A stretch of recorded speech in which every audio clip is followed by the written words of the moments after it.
Voltamos com o Papo de Juventude. Hoje a nossa conversa é sobre os investimentos em ciência e tecnologia no país e no estado. Bom, vou conversar com a Kate, porque a Kate, ela participa desse projeto da FAPERJ, né, dos Jovens Talentos, e é na área parasitária, é isso mesmo? Fui aluna dos Jovens Talentos no ensino médio. Durante o ensino médio, eu fui trabalhar no laboratório de parasitologia, trabalhando com interação inseto-vetor. E foi muito importante para mim, porque me incentivou a tomar isso como uma carreira para o resto da minha vida. Agora eu terminei o mestrado na mesma área, trabalhando com o mesmo modelo, e vou começar o doutorado trabalhando com o mesmo modelo, que é muito interessante. O projeto, ele alcançando esses alunos de ensino médio, incentiva esses alunos a não saírem do ensino médio e ir direto para o mercado de trabalho, né? Inclui esses alunos na universidade, isso é muito importante e não pode parar.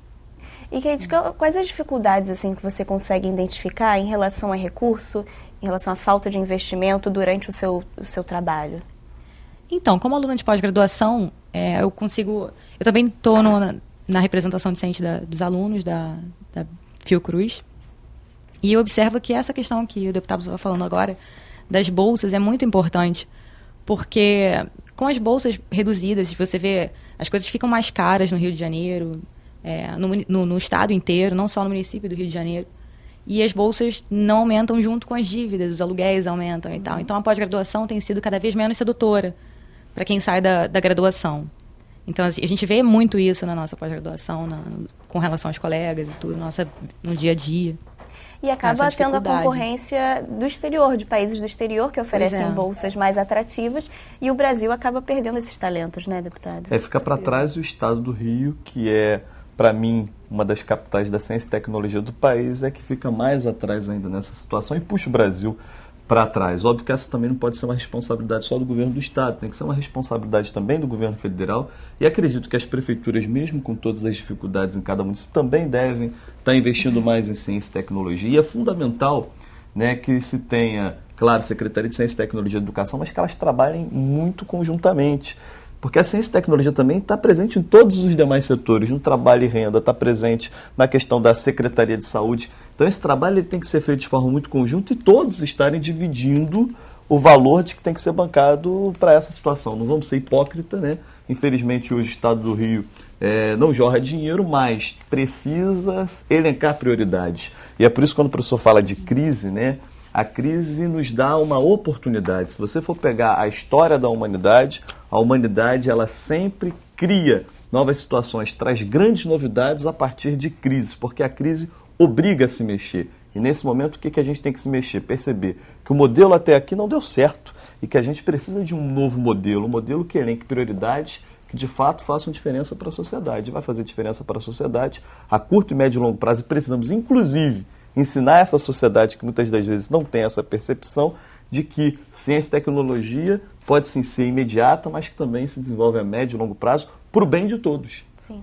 E que seja um modelo organizado, né, deputado? Porque em janeiro desse ano, eu tenho até aqui uma declaração do ministro, ex-ministro, né, porque ele foi afastado durante esse processo todo do impeachment, do Celso Pancera, que ele falou o seguinte, que o Brasil não tem um sistema seguro de mediação de resultados de pesquisa. Ou seja, a comunidade, foi num evento da comunidade científica aqui no Rio de Janeiro, ou seja, não há aí uma estatística de todos esses investimentos que foram feitos até agora, né, por mais que o Brasil tenha melhorado durante os anos, ainda não é o ideal. Portanto, precisa dessa organização para passar para quem está interessado, né, e até a gente virar aí de ponta mundialmente, né? Agora, eu concordo também que tem que começar já no ensino fundamental, né? A gente tem que estar incentivando desde aquele pequenininho lá, para ele saber que ele tem a oportunidade, né? Agora, que essa oportunidade, ela tem que ser incentivada desde o mais... Por isso que eu acho tão importante feiras de ciências, de aproveitar, porque o jovem, né, e o adolescente, ele naturalmente, e seria uma contradição genética dizer que ele não tem já um espírito revolucionário. Então é aproveitar essa energia, esse espírito revolucionário, para revolucionar também nas ciências. Né? Não só na política, porque muita gente pensa em revolucionar na política, não, mas que revolucionar nas ciências que possa criar, porque é um momento de ápice, né?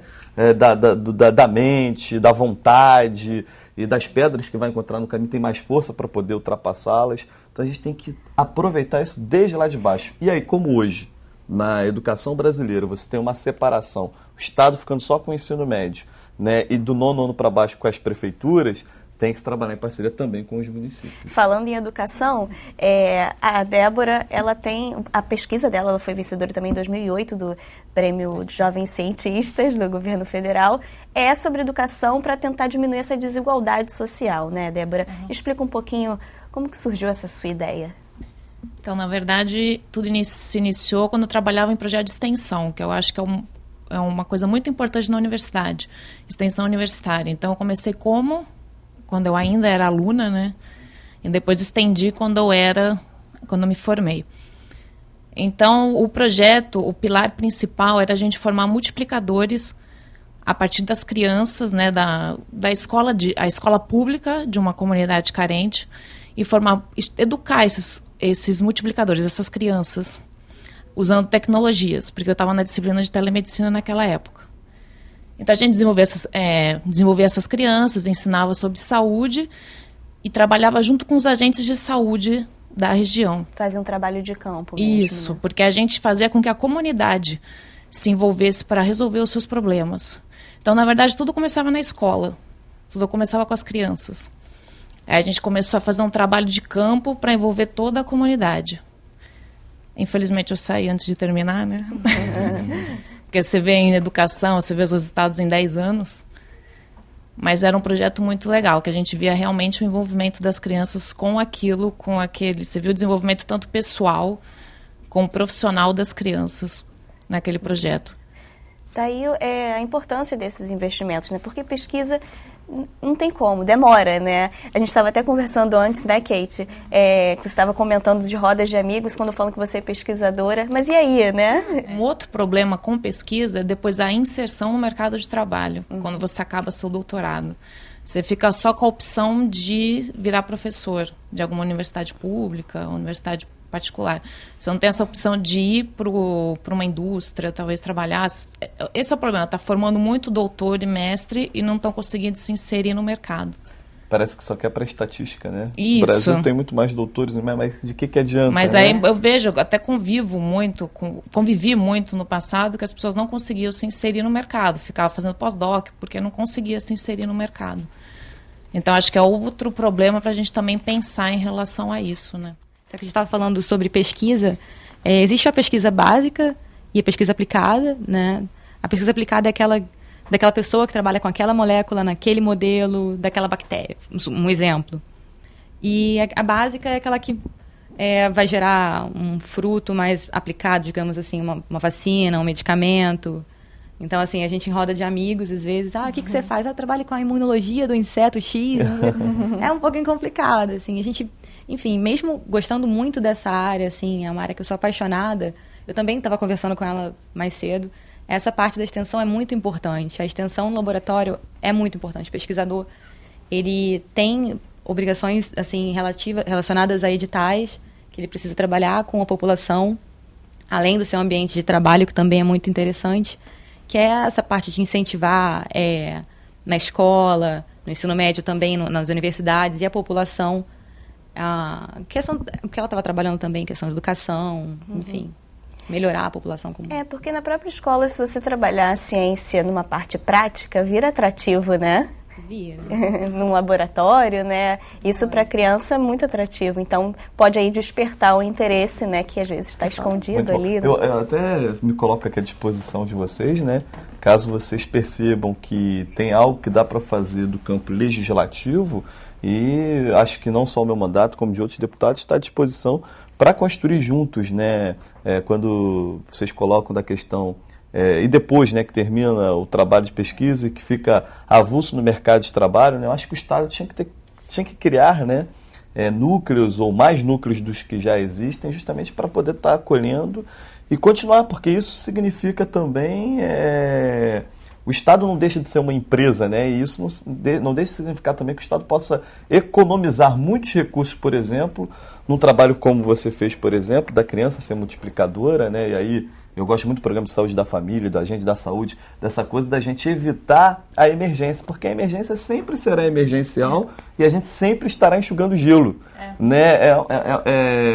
Aquele dinheiro, é um ralo que não para. Agora, quando você começa a fazer um trabalho de cultura, de prevenção, né, de saúde preventiva, nas comunidades, e que a própria comunidade vai se resolvendo e tendo um acompanhamento, é muito difícil. Mas eu acho que é o caminho para a saúde pública brasileira, é o grande caminho. Muito mais barato e muito mais eficiente. Né? Leva mais tempo para ter resultado, né? Você não consegue mostrar em números. Mas geralmente aparece depois de 10, 15 anos. E o Estado ganha demais com isso. A economia que o Estado tem no final das contas, mas muitas das vezes, infelizmente, né, vamos ser sinceros, você que está me assistindo em casa, não interessa ao Estado isso, né? Porque aí fica mais difícil fazer corrupção, né? Então, quer dizer, a gente tem um sistema que precisa de uma grande alteração no fundo, no fundo, né?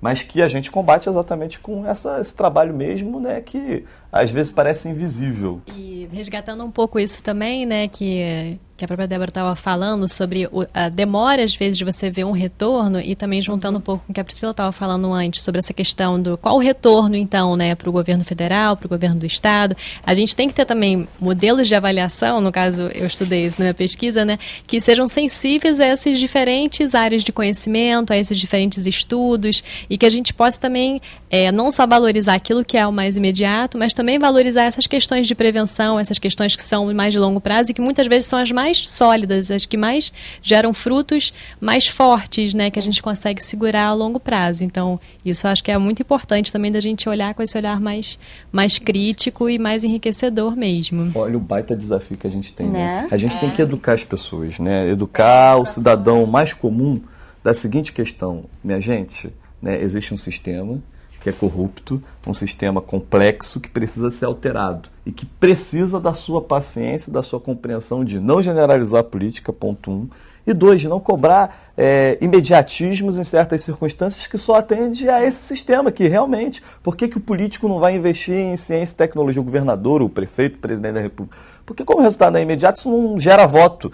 E aí não tem preocupação com o país, não tem preocupação com o futuro. Então a gente tem que debater isso com as pessoas para demonstrar a elas, vamos alterar essa nossa cultura, né? Porque mudar a economia de um país você muda até rápido. Agora mudar a cultura, o hábito de um país leva muito tempo e cabe a cada um de nós essa tarefa que é árdua e que talvez a gente nem assista em vida. Mas mais importante do que entrar para a história é deixar legado. Então essa questão da dificuldade de mudança de atitude não é bem de baixo, que a gente viu, que é com o professor, que é com a agente de saúde, vem lá de baixo, a dificuldade de mudança de atitude mesmo, e de próprio da população que mora naquela comunidade, de abraçar a causa e eles liderarem. Eles não entendem, eles queriam que a gente continuasse o projeto para sempre. A gente fala, não, a gente está sendo iniciador, né? Está sendo um facilitador. Eles pegarem aquilo, aplicarem no dia a dia deles e só melhorar, né? Queria agradecer muito a presença de vocês. Foi ótimo, acabou. Já? Acabou. Tá muito curto esse programa, hein? Estamos conversando sobre isso lá dentro. Muito obrigada pela presença de vocês. Obrigada, tá, deputada? Até a próxima. E obrigada a você aí de casa que acompanhou o nosso bate-papo. Para rever este programa, acesse o nosso site www.alerj.rj.gov.br. Nós também estamos no YouTube. É só acessar o canal da TV Alerj. A gente se encontra semana que vem com mais papo de juventude para você. TV Alerj, o canal do povo fluminense.